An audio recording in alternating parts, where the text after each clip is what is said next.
Hello friends, இன்றைக்கி நம்ம இந்த வீடியோவில் பிரியாணி ஸ்டைலில் பாஸ்தா எப்படி பண்ணுறதுன்னு பார்க்கலாம். நார்மலாக நம்ம பாஸ்தாவை வேக வைக்கும் போது தண்ணியை நல்லா கொதிக்க வச்சுட்டு அதில் உப்பை மட்டும் சேர்த்து நம்மளோட பாஸ்தாவை வேக வச்சு எடுப்போம். அதே மாதிரியே நம்மளோட பாஸ்தா நல்லா வேகிற வரைக்கும் குக் பண்ணுவோம். ஆனால் நம்ம இன்றைக்கி பிரியாணி ஸ்டைலில் பண்ணுறதுனால நம்ம இந்த கொதிக்கிற தண்ணியில் ஒரு சின்ன துண்டு பட்டை, 2 கிராம்பு, ஒரு அன்னாசிப்பூ, 2 ஏலக்காய், ஒரு பிரியாணி இலை இதெல்லாம் சேர்த்துட்டு இது கூடவே நம்ம உப்பையும் சேர்த்துக்கலாம். 1 டீஸ்பூன் அளவுக்கு உப்பு சேர்த்துக்கோங்க. இப்போ இதில் நம்ம பாஸ்தாவை சேர்த்துடலாம். இது பண்ணுறதுக்கு நான் இன்றைக்கி 2 கப் அளவுக்கு டிசானோட பெனே பாஸ்தா எடுத்திருக்கேன். இந்த டிசானோ பாஸ்தா பார்த்தீங்கன்னா 100% டியூரம் வீட்டில் பண்ணியிருக்காங்க. இதில் நமக்கு ஆர்டிஃபிஷியல் ஃப்ளேவர்ஸ், ப்ரிசர்வேட்டிவ்ஸ்லாம் எதுவும் சேர்க்காம பண்ணியிருக்காங்க. இந்த டிசானோ பாஸ்தாவோட லிங்க் டிஸ்கிரிப்ஷனில் இருக்குது, செக் பண்ணிக்கோங்க. இந்த பாஸ்தாவை ஹை ஃப்ளேமில் ஒரு 7 நிமிஷம் வேக வச்சு எடுத்துக்கோங்க. இப்போ பாஸ்தா வெந்துட்டுருக்கட்டும். அந்த சமயத்தில் நம்ம பிரியாணிக்கு தேவையான பொருட்கள்லாம் அரைச்சி எடுத்துக்கலாம். நான் 50 கிராம் அளவுக்கு இஞ்சி பூண்டு எடுத்திருக்கேன். இதில் 30 கிராம் பூண்டு, 20 கிராம் இஞ்சி எடுத்திருக்கேன். 4 பச்சை மிளகா, ஒரு கைப்பிடி அளவுக்கு கொத்தமல்லி, அதே அளவுக்கு புதினா, இது எல்லாத்தையும் நம்ம பிளெண்டரில் போட்டு அரைச்சி எடுத்துக்கலாம். இது கூடவே நம்ம ஒரு சின்ன துண்டு பட்டை, 2 கிராம்பு, ஒரு ஏலக்காய், ஜாதி பூவில் பாதி அளவுக்கு சேர்த்துக்கோங்க. அதே மாதிரியே கல்பாசி ஒரு சின்ன துண்டு எடுத்து நம்ம இது கூட சேர்த்து இது எல்லாத்தையும் நம்ம அரைச்சி எடுத்துக்கலாம். இப்போ பாருங்கள், நம்ம பாஸ்தா 7 நிமிஷம் நல்லா வெந்துருச்சு. இதில் இருக்கக்கூடிய அந்த ஹோல் ஸ்பைசஸ்லாம் நம்ம எடுத்துட்டு இதில் இருக்கக்கூடிய பாஸ்தாவை மட்டும் நம்ம வடித்து எடுத்துக்கலாம்.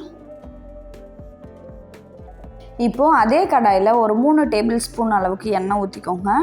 எண்ணெய் நல்லா சூடான பிறகு அதில் ஒரு பெரிய வெங்காயத்தை இந்த மாதிரி நீளமாக கட் பண்ணி சேர்த்துக்கோங்க. 2 கப் பாஸ்தா அப்படிங்கிறது வெயிட் மெஷர்மெண்ட்டில் பார்த்திங்கன்னா 200 கிராம் அளவுக்கு இருக்கும். இந்த 200 கிராம் பாஸ்தாவுக்கு நான் இன்றைக்கி 100 கிராம் அளவுக்கு வெங்காயம் சேர்த்துருக்கேன். பெரிய சைஸ் வெங்காயமாக இருந்தால் 1 சேர்த்துக்கோங்க. வெங்காயம் சின்ன சின்னதாக இருந்ததுன்னா 2 சேர்த்துக்கோங்க. வெங்காயம் நல்லா வதங்கின பிறகு அதில் 2 மீடியம் சைஸ் தக்காளியை சேர்த்துக்கோங்க. இந்த தக்காளியோட வெயிட்டும் பார்த்திங்கன்னா நான் 100 கிராம் அளவுக்கு எடுத்திருக்கேன். வெங்காயமும் தக்காளியும் நல்லா மசிஞ்சு வந்த பிறகு நம்ம அரைச்ச பேஸ்ட்டை இது கூட சேர்த்து நல்லா வதக்கிக்கலாம். இந்த கடாய் பார்த்திங்கன்னா அகரோட கிரானைட் ஃபினிஷிங் நான்ஸ்டிக் கடாய். இதோட கெப்பாசிட்டி 2.8 லிட்டர், சைஸ் 24 சென்டிமீட்டர். இது கூடவே நமக்கு ஒரு கிளாஸ் லிட்டும் கொடுத்துருக்காங்க. அடிப்பிடிக்கக்கூடிய எந்த ஃபுட்டாக இருந்தாலும் இதில் நம்ம சமைக்கும் போது நமக்கு ஒட்டாமல் வரும். இந்த நான்ஸ்டிக் கடாயோட லிங்க் டிஸ்கிரிப்ஷனில் கொடுத்துருக்கேன், வேணும்னா செக் பண்ணிக்கோங்க. இப்போ பார்த்தீங்கன்னா எண்ணெய் ரொம்பவே கம்மியாக இருக்கிற மாதிரி இருந்தது, அதனால நான் இன்னும் ஒரு டேபிள் ஸ்பூன் அளவுக்கு எண்ணெய் ஊற்றிருக்கேன். இப்போ இது ஒரு 2 நிமிஷம் நல்லா வதக்கிக்கோங்க. இந்த சமயத்தில் நம்ம இதில் 1 டீஸ்பூன் அளவுக்கு மிளகாய் தூள் சேர்த்துக்கலாம். 2 டேபிள் ஸ்பூன் தயிர், இது 2ஐயும் சேர்த்து நல்லா வதக்கிட்டு மூடி போட்டு ஒரு 5 நிமிஷம் வேக வச்சுக்கோங்க. இப்போ பார்த்திங்கன்னா இந்த மசாலாலேருந்து நல்லா எண்ணெய் பிரிஞ்சு வர ஆரம்பிச்சிருச்சு. இந்த சமயத்தில் நம்ம இது கூட 1 டீஸ்பூன் வலிய கல்லுப்பு சேர்த்துக்கோங்க.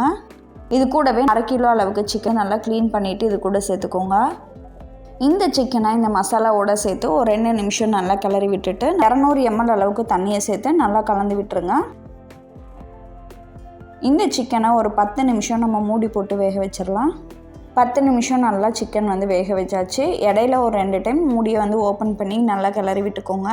10 நிமிஷம் கழித்து நம்ம வேக வச்சு எடுத்து வச்சுருக்க பாஸ்தாவை இது கூட சேர்த்து நல்லா கலந்துக்கோங்க. நம்ம ஆல்ரெடி பாஸ்தாவை ஹாஃப் குக் தான் பண்ணியிருக்கோம். இப்போ இதில் இருக்கக்கூடிய தண்ணியில் நமக்கு மீதியெல்லாம் வெந்துடும்.